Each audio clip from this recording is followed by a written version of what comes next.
Bismillahirrahmanirrahim. Alhamdulillah. Wassalatu wassalamu ala rasulillah wa ala alihi wa ashabihi wa man tabi'ahum bi ihsani ila yaumiddin. Amma ba'du. Qala ta'ala ya ayyuhalladzina amanu taqullaha haqqa tuqatih wa la tamutunna illa wa antum muslimun. Para hadirin yang dirahmati oleh Allah Subhanahu wa taala, kita bersyukur pada Allah Subhanahu wa taala yang telah memudahkan pertemuan kita pada kesempatan yang berbahagia ini untuk sama-sama belajar Al-Quranul Karim, baik dari bacaannya, tafsirnya, kandungannya, agar kita semakin dekat dengan kitab Allah Subhanahu wa taala yang merupakan petunjuk dan jalan kebahagiaan kita di dunia dan di akhirat. Pada kesempatan kali ini kita akan sama-sama belajar tentang surat Al-Fatihah, yang mana kita selalu dan harus sebagai seorang muslim untuk menghafalnya, karena ia adalah rukun salat yang harus dipenuhi oleh seorang muslim jika dia beribadah kepada Allah Subhanahu wa taala. Jadi indah kalau seandainya seorang ketika membaca surat ini juga tahu akan sedikit maknanya. Karenanya kita sama-sama belajar tentang tafsir ringkas surat Al-Fatihah pada kesempatan yang berbahagia ini. A'udzu billahi minasyaitonir rajim. Bismillahirrahmanirrahim. Alhamdulillahi rabbil alamin. Ar-Rahmanir Rahim. Maliki yaumiddin. Iyyaka na'budu wa iyyaka nasta'in. Ihdinas siratal mustaqim. Siratal ladzina an'amta 'alaihim ghairil maghdubi 'alaihim waladdallin.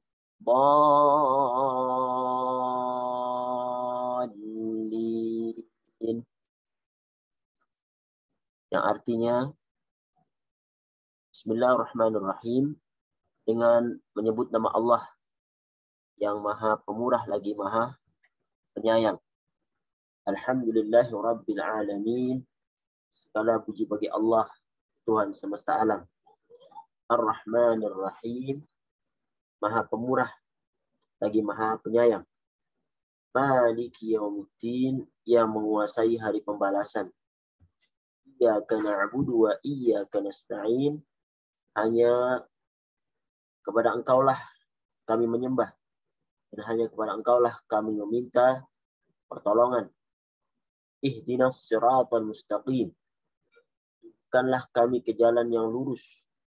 Siratal ladzina an'amta 'alaihim ghairil maghdubi 'alaihim waladdallin, yaitu jalannya orang-orang yang telah Engkau berikan nikmat kepada mereka, dan bukan jalannya orang-orang yang Engkau murkai, dan bukan pula jalan mereka yang sesat. Para hadirin yang dirahmati oleh Allah Subhanahu wa taala, surat Al-Fatihah atau sering diartikan dengan surat pembuka adalah surat pertama yang ada di dalam susunan Al-Quran yang ada di tengah-tengah kita sekarang ini.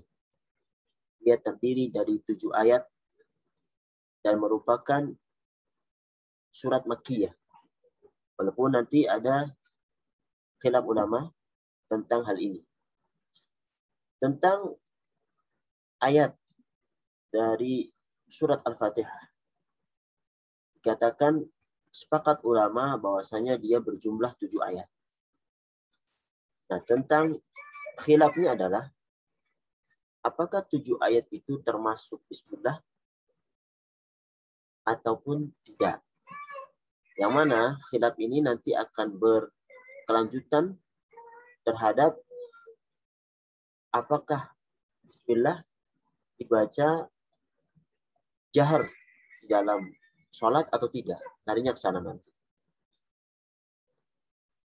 Sebagian ulama menyebutkan bahwasanya bismillah adalah sepakat adalah potongan ayat dari surat An-Naml. Lalu mereka berbeda pendapat apakah bismillah ini merupakan ayat dari surat Al-Fatihah atau ayat mustaqillah. Yang mengatakan bahwasanya bismillah adalah bagian daripada surat Al-Fatihah, maka susunannya seperti yang ada di tengah-tengah kita. Bismillahirrahmanirrahim ayat pertama, alhamdulillah ayat kedua, dan seterusnya. Sedangkan yang mengatakan Bismillahirrahmanirrahim adalah ayat yang terpisah dan bukan merupakan bagian dari Al-Fatihah, memulai ayat pertama dengan Alhamdulillahirrahmanirrahim, Ar-Rahmanirrahim ayat kedua, Maliki Yaumiddin ayat ketiga, Iyyaka na'budu wa iyyaka nasta'in ayat keempat, Ihdinas siratal mustaqim ayat kelima, Siratal ladzina an'amta 'alaihim ayat keenam, Ghairil maghdubi 'alaihim waladdallin ayat ketujuh. Para hadirin yang dirahmati oleh Allah Subhanahu wa taala, karena pertemuan kita kali ini adalah tafsir ringkas, maka kita akan bahas secara ringkas ayat per ayatnya supaya tidak terlalu panjang. Surat ini mencakup seluruh makna kandungan yang ada di dalam Al-Qur'an. Maksudnya garis-garis besar kehidupan beragama, khususnya agama Islam, dan kandungan seluruh yang ada di dalam Al-Quran seolah-olah terangkum di dalam surat Al-Fatihah. Oleh karenanya, surat ini juga dinamakan dengan Ummul Kitab atau induk daripada Al-Quran. Karena terkandung seluruh daripada isi Al-Quran di dalam surat ini. Surat ini meskipun singkat, mengandung banyak pengetahuan. Baik dari tauhid yang tiga, pembagian sebagai ulama, tauhid rububiyah yang ada dalam kalimat Rabbul Alamin, pencipta, memelihara, berizki, ataupun tauhid uluhiyah, tauhid yang mengharuskan seorang hanya menyembah Allah Subhanahu wa taala dalam beribadah, yaitu iyyaka na'budu wa iyyaka nasta'in. Ataupun ada kandungan tauhid asma wa sifat yang menetapkan bahwasanya seluruh sifat Allah Subhanahu wa taala merupakan sifat yang sempurna. Sifat yang ditetapkan oleh Allah dan disifatkan oleh Rasulullah Shallallahu alaihi wasallam. Contohnya apa di ayat ini? Di surat ini Ar-Rahmanir-Rahim. Sifat dari sifatnya Allah Subhanahu wa taala. Surat Al-Fatihah juga menetapkan adanya kerasulan Muhammad Shallallahu alaihi wasallam. Dari mana kita dapat itu? Dari ayat Ihdinas siratal mustaqim. Tunjukkanlah kami ke jalan yang lurus. Karena jalan yang lurus yang kita minta kepada Allah Subhanahu wa taala untuk kita ditunjukkan ke jalan itu tidak bisa ditempuh kecuali dengan jalan Rasul yang Allah Subhanahu wa taala utus di tengah-tengah umat manusia, yaitu Muhammad sallallahu alaihi wasallam. Surat ini juga mengandung tentang balasan terhadap amal-amal seorang hamba di dunia ini yang menetapkan adanya negeri akhirat yang Allah sebutkan di ayatnya Maliki Yaumiddin. Allah itu raja daripada hari kiamat, hari pembalasan. Surat ini juga menetapkan tentang akidah Ahlus Sunnah wal Jamaah tentang masalah qadar. Bahwasanya manusia itu diberi kebebasan untuk memilih di dalam melaksanakan apa yang Allah Subhanahu wa taala perintahkan. Apabila dia melaksanakan dengan baik, maka dia dapat surga. Apabila tidak, maka ia mendapatkan neraka. Dan manusia itu tidak dipaksa dalam berbuat. Hal ini kita ketahui dari iyyaka na'budu wa iyyaka nasta'in. Surat ini juga mengandung pokok kebaikan, yaitu ikhlas. Karena kata iyyaka na'budu hanya kepada Engkau Allah, Kami mohon dan kepada Engkau hanya meminta. Dan juga seorang hanya bergantung pada Allah Subhanahu wa Ta'ala. Oleh karenanya, Allah Subhanahu wa Ta'ala menetapkan melalui nabinya untuk menjadikan surat ini khusus rukun dan wajib dibaca di dalam sholat-sholat fardu ketika mereka beribadah kepada Allah Subhanahu wa Ta'ala. Minimal berapa? 17 kali kita baca di dalam sholat kita. Belum lagi dalam sholat-sholat sunnah yang lain, kita harus membaca surat ini. La sholata liman lam yaqra bi Fatihatil Kitab. Tidak ada sholat, tidak sah. Barang siapa yang sholatnya tidak membaca surat Al-Fatihah. Surat ini mengajarkan seorang di dalam berdoa. Yaitu bagaimana berdoa? Yaitu memuji Allah Subhanahu wa Ta'ala, menyanjungnya. Alhamdulillah Rabbil Alamin, Ar-Rahmanir Rahim, Maliki Yaumiddin, Iyyaka na'budu wa iyyaka nasta'in. Baru memohon ihdinas shiratal mustaqim. Tujukan kepada kami jalan yang lurus. Jalan apa? Shiratal ladzina an'amta 'alaihim ghairil maghdubi 'alaihim waladdallin. Para hadirin yang dirahmati Allah Subhanahu wa Ta'ala, mari kita coba masuk kepada tafsir ringkas daripada surat Al-Fatihah. Surat Al-Fatihah, surat pembuka yang diturunkan di Mekah yang terdiri dari 7 ayat seperti yang saya katakan tadi. Surat ini adalah surat yang diturunkan secara lengkap dalam Al-Quran. Dia juga termasuk surat yang Makkiyah. Apa itu Makkiyah? Yang diturunkan sebelum hijrahnya Rasulullah SAW ke Madinah. Walaupun ada perbedaan pendapat, karena ada yang mengatakan ini Madaniyah, surat yang turun setelah hijrah. Ada sebagian yang mengatakan surat ini turun 2 kali, turun di Madinah, di Makkah sekali, turun di Madinah sekali, wallahu a'lam. Tapi yang zahirnya adalah dia Makkiyah, karena di Makkiyah ada syariat salat. Sedangkan salat tidak sah kecuali dengan membaca surat Al-Fatihah, wallahu a'lam. Surat ini disebut dengan Al-Fatihah, surat pembuka. Karena ketika seorang akan membaca Al-Quran 114 ayat, 114 surat, maka dia dibuka dengan surat Al-Fatihah sebelum masuk dia ke Al-Baqarah, sebelum masuk dia ke Al-Imran, dan seterusnya. Oleh karena itu, surat ini disebut dengan Al-Fatihah atau pembuka. Nama daripada Al-Fatihah juga disebut dengan Ummul Quran atau induk daripada Al-Quran, karena seperti yang saya katakan sebelumnya, dia merupakan induk dari semua isi Al-Quran itu seolah-olah terkandung di dalam Al-Fatihah. Al-Imam Al-Hasan Al-Basri berkata, sesungguhnya Allah menyimpan ilmu-ilmu yang ada dalam kitab-kitab terdahulu di dalam Al-Quran. Kemudian menyimpan ilmu-ilmu itu yang ada dalam Al-Quran di dalam Al-Mufassal, yaitu surat-surat yang pendek. Dan dia menyimpan ilmu-ilmu yang ada dalam surat Al-Mufassal di dalam surat Al-Fatihah. Oleh karena itu, barang siapa yang mengetahui tafsirnya, maka ia seperti mengetahui tafsir semua kitab-kitab yang diturunkan. Ini perkataan Al-Hasan Al-Basri diriwayatkan oleh Al-Baihaqi dalam Syu'abul Iman. Jadi mencakupnya isi surat Al-Fatihah terhadap seluruh ilmu itu yang ada dalam Al-Quran juga dikatakan oleh Zamakhsyari. Beliau mengatakan, karena di dalam Al-Fatihah terdapat pujian terhadap Allah yang sesuai, terdapat peribadatan kepadanya, terdapat perintah dan larangan, serta terdapat janji dan ancaman. Sedangkan ayat-ayat Al-Quran seluruhnya itu tidak lepas dari itu.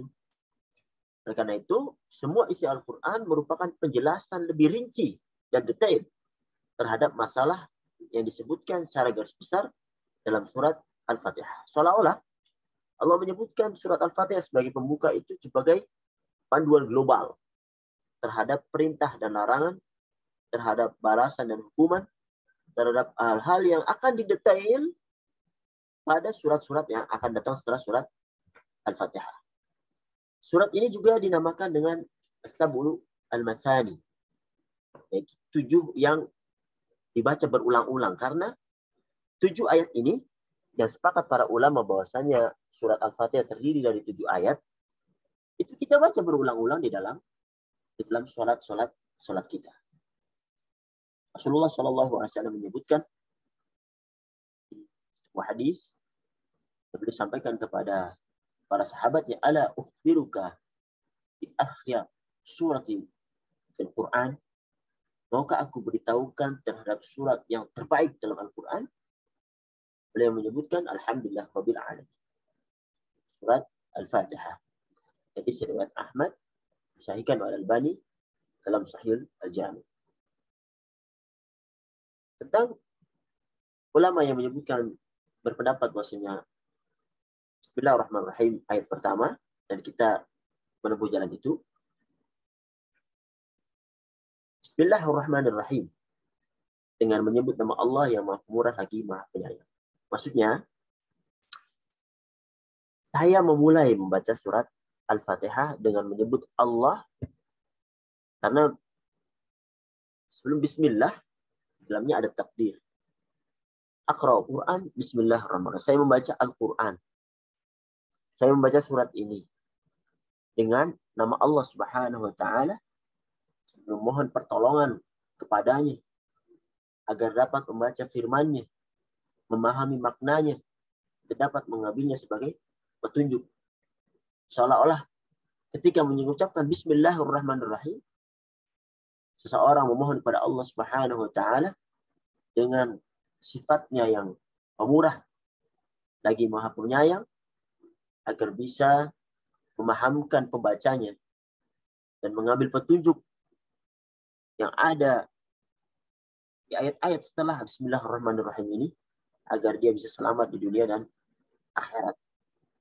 Dan setiap pekerjaan yang baik hendaknya dimulai dengan menyebut asma Allah. Dan Al-Quran telah mencontohkan itu. Bismillahirrahmanirrahim. Karenanya kita dianjurkan ketika makan, ketika minum, membaca Bismillah. Ketika menyembelih hewan, baca Bismillah. Ketika menaiki kendaraan, ketika masuk masjid, keluar masjid, mengunci pintu, dan menulis surat, berwudu, dan hal-hal yang lain yang baik-baik, kita mulai dengan Bismillahirrahmanirrahim, iktidaan, mengikuti apa yang Al-Quran yang Allah turunkan, yang mengajarkan kepada kita untuk memulainya dengan Bismillahirrahmanirrahim. Bismillah. Kalimat Allah ialah zat yang maha suci, yang satu-satunya ilah yang berhak disembah. Rasa cinta, rasa khauf, takut, raja, pengharapan kepadanya. Zat yang tidak membutuhkan makhluk, sedangkan makhluk membutuhkan Allah Subhanahu wa Ta'ala. Yang nama ini khusus hanya untuk Allah Subhanahu wa Ta'ala. Tidak diperkenankan makhluk untuk mengambil nama ini untuk nama-nama mereka. Bismillahirrahman ar-Rahman, Maha Pemurah, adalah salah satu dari nama Allah yang memberi pengertian bahwa Allah memiliki rahmat, kasih sayang yang luas kepada semua makhluknya, baik itu muslim ataupun kafir. Karena kita bisa melihat semua makhluk yang Allah Subhanahu wa Ta'ala ciptakan diberi oleh Allah rezeki. Baik dia beriman ataupun tidak beriman. Baik dia melakukan kewajiban kepada Allah ataupun tidak. Baik dia melakukan ketaatan atau kesyirikan, tetap diberi oleh Allah Subhanahu wa Ta'ala. Itulah Maha Pemurahnya Allah Subhanahu wa Ta'ala kepada seluruh makhluknya. Sedangkan Ar-Rahim, Allah berikan hanya kepada orang-orang yang beriman saja. Jadi seolah-olah Ar-Rahim lebih khusus daripada Ar-Rahman. Ar-Rahman lebih luas cakupannya. Ar-Rahim khusus diberikan kepada orang-orang yang beriman yang Allah Subhanahu wa Ta'ala cintai, yang hanya menyembah kepadanya saja. Kepada orang-orang mukmin itu diberikan oleh Allah rahmat yang mutlak. Sedangkan selain mereka tidak memperoleh bagian dari rahimnya Allah Subhanahu wa Ta'ala. Dan Ar-Rahman Ar-Rahim merupakan nama Allah yang menetapkan adanya sifat rahmah di Allah Subhanahu wa Ta'ala, tentunya sesuai dengan kebesaran dan keagungan Allah Subhanahu wa Ta'ala, tanpa kita mentakwilnya atau mensamakannya juga dengan tasbih atau takwil. Karena akidah Ahlussunnah menetapkan sifat itu sesuai dengan yang Allah tetapkan, tanpa ada takwil, tanpa ada tashbih dari yang dilakukan oleh selain Ahlussunnah wal Jamaah. Para hadirin yang rahmati Allah Subhanahu wa taala, alhamdulillahirabbil alamin. Segala puji bagi Allah, Tuhan semesta alam. Alhamdu artinya segala puji. Memuji dilakukan karena perbuatannya yang baik. Maka memuji Allah berarti kita menyanjung Allah Subhanahu wa taala. Karena perbuatan Allah Subhanahu wa taala yang baik. Seperti melimpahkan karunia kepada kita sekalian, memberi kita rezeki, memberi kita kasih sayang, memberi kita nikmat yang begitu banyak. Bahkan, fa in ta'uddu ni'matallahi la tuhsuha. Seandainya kita menghitung nikmat Allah, kita akan tidak bisa menghitungnya. Syekh Ibnu Utsaimin menyebutkan bahwasanya alhamdu adalah menyifati zat yang dipuji dengan kesempurnaan, dengan rasa cinta dan pengagungan. Baik kesempurnaan zat, karena zat Allah Subhanahu wa taala zat yang maha sempurna. Baik pengagungan terhadap sifat Allah Subhanahu wa taala maupun perbuatan Allah Subhanahu wa taala kepada makhluknya sekalian. Oleh karenanya ketika kita puji Allah Subhanahu wa taala, alhamdulillah, harus kita mencoba memujinya dengan rasa cinta dan pengagungan. Penuh dengan ketundukan kepada Allah Subhanahu wa taala. Karena ini bukan merupakan pujian yang biasa-biasa saja. Pujian seorang hamba yang diberi nikmat, yang diberi segala kemudahan untuk dia bisa hidup di dunia ini. Alangkah seharusnya ia memuji zat yang memberikan semua fasilitas kepada dirinya. Dan kita menghadapkan segala puji kepada Allah Subhanahu wa taala karena Allah Subhanahu wa taala adalah sumber dari segala kebaikan yang kita peroleh. Di dalam ayat ini alhamdulillah mengandung perintah kepada kita agar memuji Allah. Ayat ini juga menunjukkan bahwasanya Allah Subhanahu wa taala berhak mendapatkan pujian sempurna dari segala sisi. Alhamdulillah Rabbul Alamin. Oleh karenanya, ketika kita mendapatkan hal-hal yang menyenangkan, kita mengucapkan apa? Alhamdulillahilladzi bi ni'matihi tatimmus shalihat. Segala puji bagi Allah yang dengan nikmatnya amalan-amalan saleh menjadi sempurna. Apabila kita mendapatkan hal yang kurang kita sukai, kita menyebutkan apa? Alhamdulillahi ala kulli hal. Segala puji bagi Allah di dalam setiap keadaan.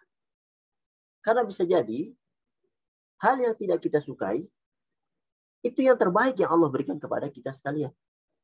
Asa an takrahu syai'an fa huwa khairul lakum. Bisa jadi sesuatu yang tidak kita sukai itu yang terbaik yang Allah berikan kepada kita agar kita kembali kepada Allah Subhanahu wa ta'ala. Alhamdulillahi Rabbil Alamin. Segala puji bagi Allah, Tuhan semesta alam. Rabbul Alamin. Rabb merupakan zat yang harus ditaati. Yang memiliki, yang mendidik, mengurus, memelihara seluruh makhluk yang ada di muka bumi. Lafaz Rabb itu tidak boleh digunakan kecuali hanya kepada Allah Subhanahu wa taala. Ketika ia akan digunakan oleh makhluk, maka dia harus diidofahkan. Misalnya Rabbul Bait, tuan rumah. Rabbu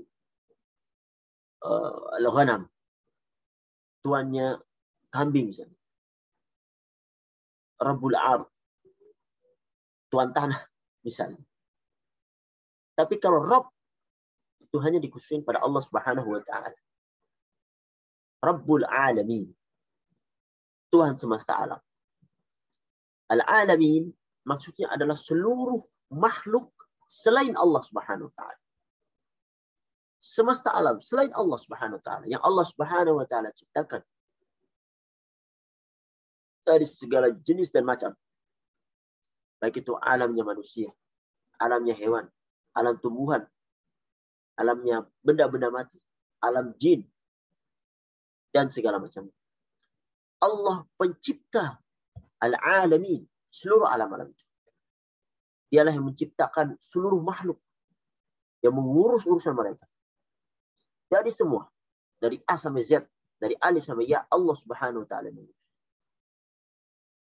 Memberi mereka nikmat, memberi mereka rizki, memberi mereka kehidupan dan kematian. Allah Subhanahu wa taala Rabbul Alamin. Tuhan yang semesta alam. Dan karenanya Allah memelihara alam itu untuk kemudahan mereka. Baik secara umum ataupun secara khusus. Yang umum adalah Allah menciptakan mereka, memberi rizki mereka. Memberi mereka petunjuk kepada hal-hal yang bermaslahat bagi mereka. Agar mereka bisa hidup di muka bumi ini.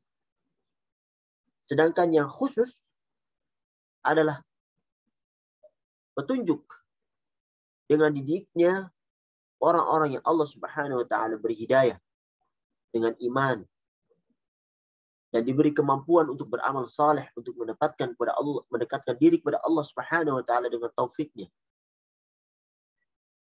Untuk dapat selalu berjalan di dalam kebaikan, di jalan Allah Subhanahu wa taala dan Rasulnya, dan dijauhkan dari segala keburukan, dari amalan-amalan syirik dan dosa-dosa besar maupun dosa kecil yang bisa menjerumuskan mereka kepada murkanya Allah Subhanahu wa taala.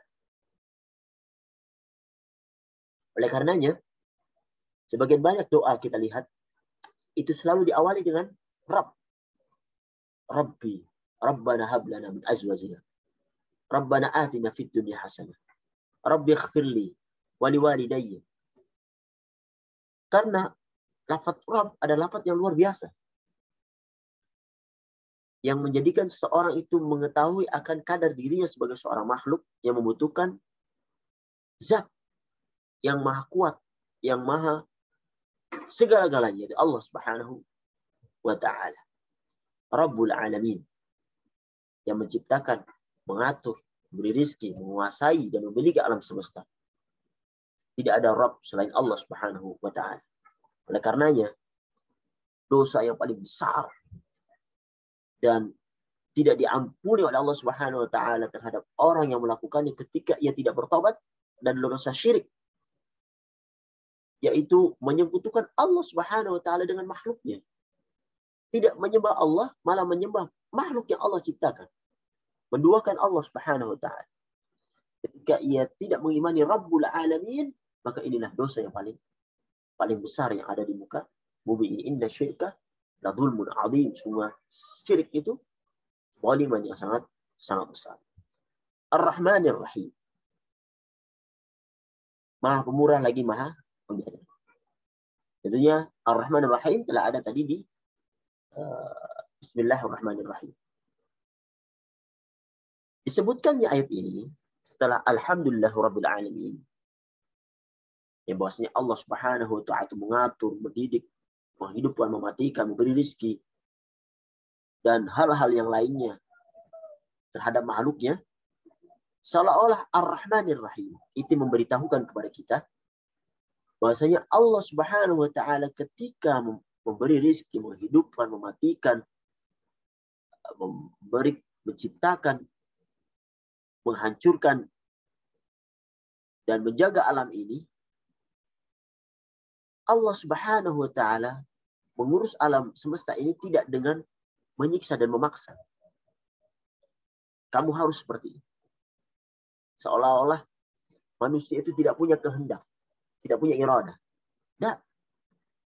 Allah sebutkan setelah Alhamdulillah Rabbul Alamin Ar-Rahmanir Rahim. Allah mengatur alam ini dengan kasih sayangnya.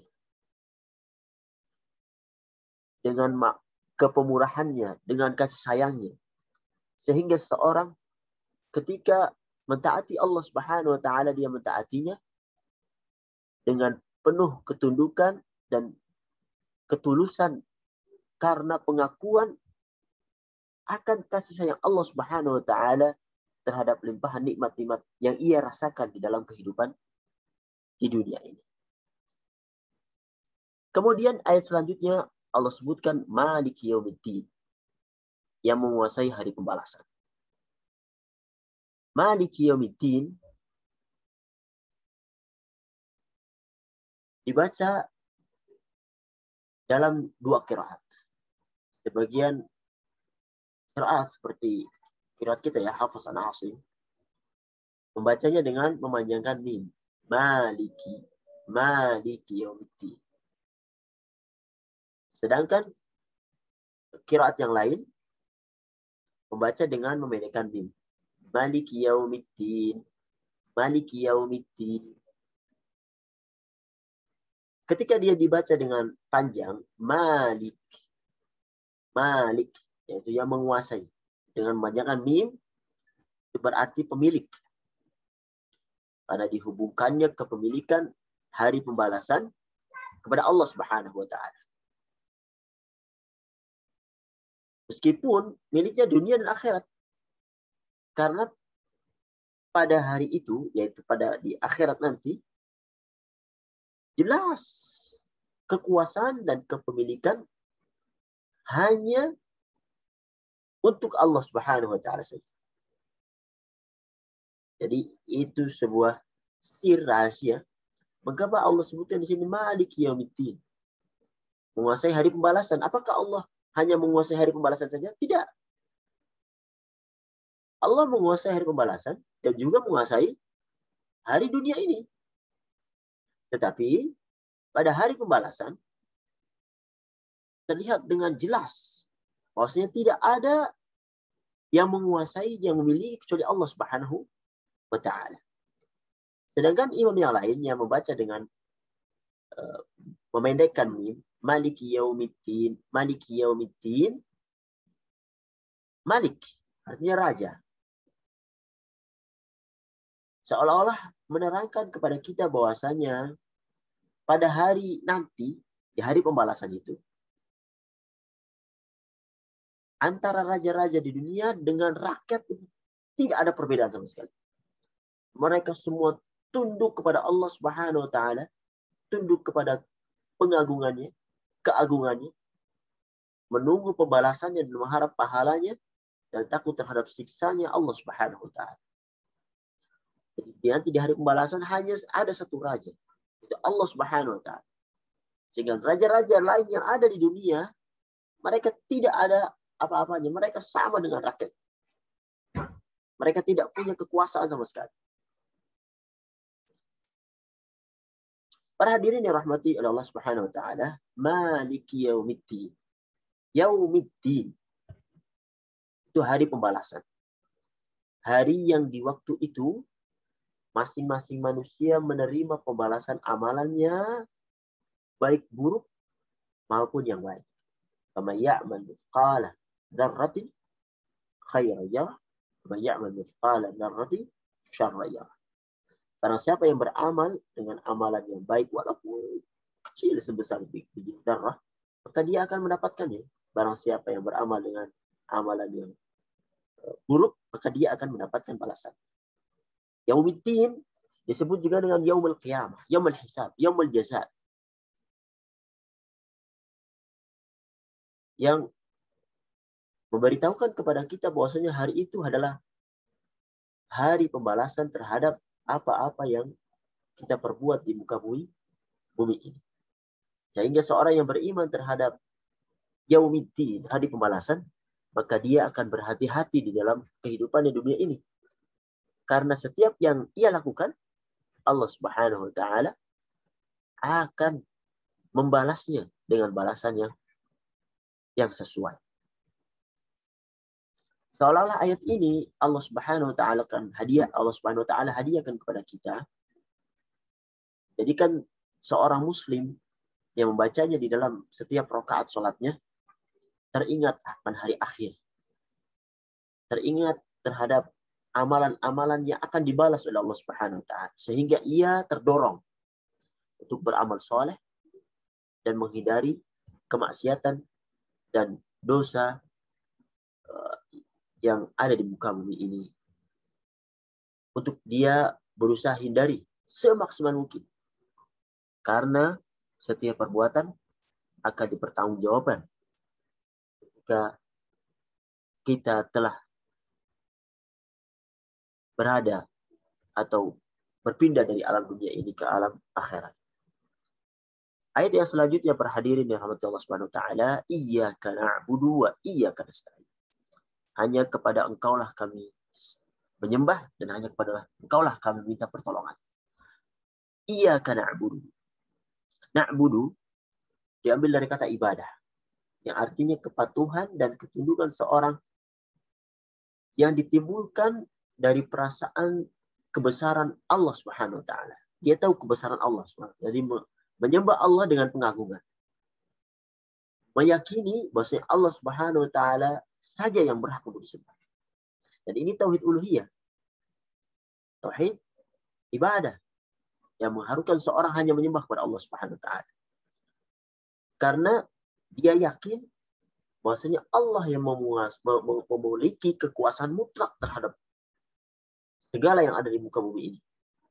Sehingga ia menjadi berharap hanya kepada Allah Subhanahu wa taala. Cinta hanya karena Allah Subhanahu wa taala. Iyyaka na'budu. Rasa cinta itu yang kita landaskan ketika kita beribadah kepada Allah Subhanahu wa taala. Rasa cinta, rasa takut dan tunduk kepada Allah Subhanahu wa taala dan senantiasa berharap akan ampunannya, akan pahalanya, sehingga kita bisa selamat di hari yang sangat dahsyat, yauma yafirul mar'u min akhi. Hari yang pada hari itu seorang itu lari daripada akhi, saudaranya. Wa ummihi wa abi, dari ibu dan bapaknya. Sahibatihi wa bani. Yauma yafirul mar'u min akhi wa ummihi wa abi, sahibatihi wa bani. Likulli imri'in minhum yauma idzin sya'nu yukhli. Pada hari itu seorang itu sibuk terhadap dirinya sendiri. Itu pada hari kiamat. Oleh karena itu, kecintaan yang tidak disertai dengan rasa takut dan kepatuhan tidaklah termasuk ibadah. Maksudnya apa? Ketika kita mencintai sesuatu, maka kita harus tunjukkan cinta kita itu dengan rasa takut. Sehingga kita hanya mohon kepada Allah Subhanahu wa taala dengan kepatuhan, yaitu berusaha beramal dengan yang Allah Subhanahu wa taala tetapkan. Bukan cinta sekedar cinta omongan saja, kemudian tidak melakukan perintah-perintah orang yang atau zat yang kita cintai. Nah, ini cinta dusta. Demikian pula apabila ada rasa takut saja tanpa dengan cinta, seperti takut pada binatang buas, ini juga bukan termasuk ibadah. Makanya rasa cinta dan takut yang menghasilkan kepatuhan kepada zat yang dicintai, itu bisa menjadikan seorang masuk di dalam rumah ibadah kepada Allah Subhanahu wa taala. Jika suatu perbuatan menyatu rasa takut dan cinta, maka itulah ibadah. Dan tidaklah ibadah itu kecuali ditujukan hanya kepada Allah Subhanahu wa taala. Ayat ini sebuah dalil yang sangat kuat tentang tidak bolehnya seorang itu mengarahkan satu ibadah pun. Baik itu berdoa, ruku, sujud, tawaf, istighosah, kurban, bertawakal, dan ibadah-ibadah yang lainnya, baik ibadah badani atau ibadah qalbi, hati, kecuali hanya kepada Allah Subhanahu wa taala. Dan barang siapa yang mengalihkan ibadah-ibadah itu kepada selain Allah, maka dia telah jatuh ke dalam kesyirikan. Iyyaka na'budu wa iyyaka nasta'in. Nasta'in meminta pertolongan. terambil dari kata isti'anah, yaitu mengharapkan bantuan untuk dapat menyelesaikan suatu pekerjaan yang ia tidak sanggup kerjakan dengan tangannya sendiri. Ia memohon bantuan pertolongan Allah Subhanahu wa taala. Ayat ini iyyaka nasta'in, terdapat obat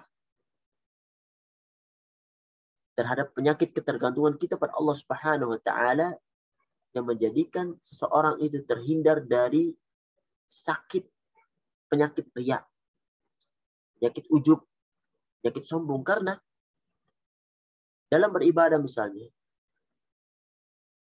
ia tidaklah beribadah kecuali dengan pertolongan Allah Subhanahu wa taala. Dia tidak bisa sholat kecuali dengan pertolongan Allah Subhanahu wa taala. Dia tidak bisa bersedekah kecuali dengan pertolongan Allah Subhanahu wa taala. Buat apa dia ria? Buat dia sombong. Dia tidak bisa apa-apa kecuali kalau Allah berikan taufik kepada dia. Allah yang berikan taufik. Jadi apa, dia tidak punya apa-apa kalau Allah Subhanahu wa taala tidak menolong. Jadi terjauhlah seorang dari penyakit ria dan sombong. Ayat ini juga menunjukkan tentang lemahnya diri kita, sehingga kita selalu memohon kepada Allah Subhanahu wa taala untuk ditolong, untuk diberikan taufik dalam urusan dunia ataupun urusan akhirat. Ayat ini iyyaka nasta'in juga memberitahukan kepada kita akan sarana untuk memperoleh kebahagiaan. Bagaimana sarannya itu? Sarananya itu memohon pertolongan Allah Subhanahu wa taala, berdoa kepada Allah Subhanahu wa taala. Iyyaka nasta'in memberitahukan kepada kita agar kita selalu menyerahkan, pasrah kepada Allah Subhanahu wa taala di dalam segala hal. Memohon pertolongannya agar kita bisa selamat di dunia dan di akhirat. Ihdinas siratal mustaqim. Ayat ke-6, tunjukkanlah kami jalan yang lurus. Nah, inilah yang kita mohonkan kepada Allah Subhanahu wa taala untuk bisa tunjukkan kepada jalan yang lurus. Ketika iyyaka na'budu, ketika kita hanya menyembah kepada Allah, dan iyyaka nasta'in, padahal hanya Allah kita memohon kepadanya. Memohon apa? Memohon ihdinas siratal mustaqim. Memohon jalan yang lurus. Itu jalannya siratal ladzina an'amta 'alaihim. Jalannya orang-orang yang Allah berikan nikmat kepada mereka. Siapa mereka? Adalah para nabi, as-siddiqun, syuhada, salihun, para nabi, para orang saleh, orang-orang yang jujur, orang-orang yang para syuhada, orang-orang yang Allah Subhanahu wa taala ridha. Ihdina, tunjukkanlah kami. Kata hidayah yang artinya memohon petunjuk ke suatu jalan yang lurus. Jadi yang kita minta ihdina di sini bukan sekedar ihdina, hidayah itu irsyad saja. Karena hidayah ada dua. Hidayah itu irsyad dan hidayah at-taufiq. Hidayah itu irsyad, kita mohon pada Allah Subhanahu wa taala agar kita diberi petunjuk dan diberi hidayah. Hidayah itu dari Allah Subhanahu wa taala. Kemudian kita mohon hidayah kedua, hidayah taufik, yaitu diberi kemampuan untuk menempuh jalan yang penuh dengan petunjuk itu. Yaitu tergantung dua hidayah, hidayah irsyad dan hidayah taufik. Hidayah irsyad, hidayah pengetahuan akan hidayah itu. Dan hidayah taufik yaitu hidayah tentang kemampuan untuk menempuh jalan yang orang-orang berada di dalam hidayah itu. Karenanya ihdina langsung dilanjutkan dengan siratal mustaqim. Tidak ditaruh di sana ilah. Ihdina ilah, tapi langsung ihdina siratal mustaqim. Tunjukkan kami kepada jalan yang lurus, yaitu jalan yang hidayah yang terkandung di dalamnya hidayah irsyad dan hidayah taufik. Tunjukkan kami jalan yang lurus dan bantulah kami ya Allah Subhanahu wa taala untuk menempuh jalan itu, serta teguhkan kami di atasnya sampai kami berjumpa kepada Engkau ya Allah Subhanahu wa taala. Subhanallah. sangat luar biasa doa ini, ihdinas siratal mustaqim. Jalan yang lurus, sebutkan para ulama bahwasanya ini maksudnya adalah Islam. Jalan yang dapat mengarah kepada keridhaan Allah Subhanahu wa taala, jalan yang mengantarkan seorang kepada surganya Allah Subhanahu wa taala, jalan yang diterangkan oleh Nabi Muhammad sallallahu alaihi wasallam. Ada barang siapa yang mengharapkan hidayah tanpa melalui jalannya Nabi Muhammad SAW, maka dia tertolak. Dan hanya ada satu jalan untuk menempuh Shiratal Mustaqim, yaitu jalannya Nabi kita Muhammad SAW. Maka wajib ittiba di sana. Para hadirin yang dirahmati oleh Allah Subhanahu wa taala, oleh karenanya mengingat hati kita yang lemah dan hati itu berbolak-balik ya, maka seorang muslim harus selalu berdoa dengan doa ini, ihdinas siratal mustaqim, agar dia diberi keistiqomahan. Bahkan Rasulullah SAW sendiri berdoa, ya muqallibal qulub, tsabit qalbi ala din. Wahai zat yang maha membolak-balik hati, teguhkan kami di dalam agama ini. Apalagi kita harus selalu berdoa dengannya agar kita teguh di dalam ini, di dalam jalan ini, istiqamah di dalam jalan ini, karena godaan dunia ini sangatlah besar. Cobaan fitnah yang dahsyat yang bisa mengantarkan seorang mukmin ke dalam kecelakaan yang sangat besar. Oleh karenanya, berbahagialah seorang yang melakukan sholat. Kemudian dia memang diwajibkan untuk membaca ini, bahkan rukun untuk baca surat Al-Fatihah ini. Kemudian dia berdoa dengan ihdinas siratal mustaqim, sehingga ia seolah-olah telah berdoa kepada zat yang maha mengabulkan doa-doa, yang bisa menolongnya selalu beristiqamah di dalam jalannya Allah Subhanahu wa taala. Ihdinas siratal mustaqim, siratal ladzina an'amta 'alaihim, yaitu jalan orang-orang yang telah Engkau beri nikmat kepada mereka, ghairil maghdubi 'alaihim waladdallin, dan bukan jalan yang orang-orang yang Engkau murkai, yaitu jalan seperti Yahud dan yang semisalnya, waladdallin, dan bukan jalan orang-orang yang tersesat seperti kaum Nasrani dan semisalnya.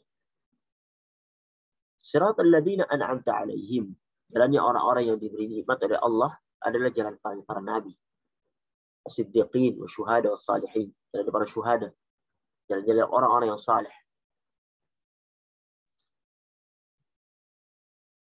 Dan jalan itulah yang kita minta kepada Allah Subhanahu wa taala, ini ahlul hidayah wa istiqamah, orang-orang yang mendapatkan hidayah dan istiqamah, yang ditolong oleh Allah Subhanahu wa taala untuk mengetahui kebenaran dan bisa